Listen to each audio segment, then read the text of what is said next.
Bumuo ang Quezon City Police District ng isang Special Investigation Task Group na tututok sa investigasyon sa away ng dalawang pulis sa QCPD Station 12.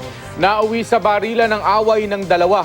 Nasawi ang isang senior police officer na umawat sa kanila. Makibalita tayo kay Jamie Santos.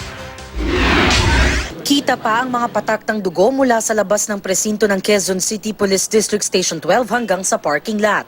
Bakas ito ng pagtatalo sa istasyon ni na PO1 Roll Smith Ducusin at PO2 TJ Valdez kahapon. Nauwi sa barilan ng kanilang away. Ang kanilang senior police officer na si SPO1 Arnel Fortez umawat sa away ng dalawang pulis. Pero nabaril sa leeg si Fortez. Ayon sa mga nasa labas ng presinto ng sandaling yun, nakarinig sila ng 4 na putok ng baril. Pagkatapos daw noon, may sumisigaw at humihingi ng tulong.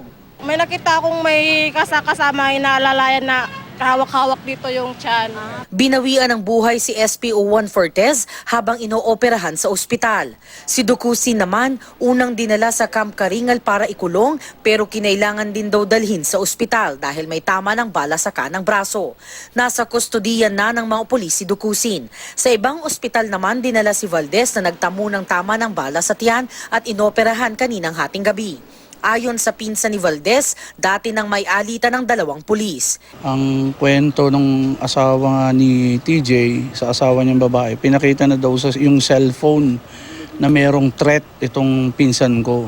Galing nga dun sa isang pulis na PO1.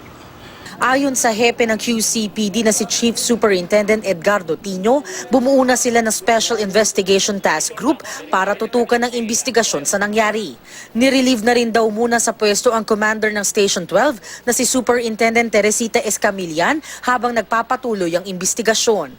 Meron bang stress factor na nangyayari sa workplace na kailangan ng atensyon ng ating mga psychologists? Tingnan natin yon. And ngayon nga, we have to look into the internal discipline ng pulis ng Station 12. Dinis-armahan at nirelieve na rin ang dalawang nag-away na pulis. Kumukuha na rin daw ng testimonya ang mga otoridad bilang bahagi ng investigasyon para matukoy kung bakit nag-away sina Ducusin at Valdez.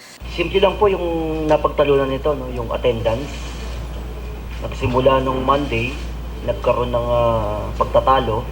Ang watawat naman ng Pilipinas sa headquarters ng QCPD, naka-half-mast bilang pagluluksa sa pagkamatay ni Fortez.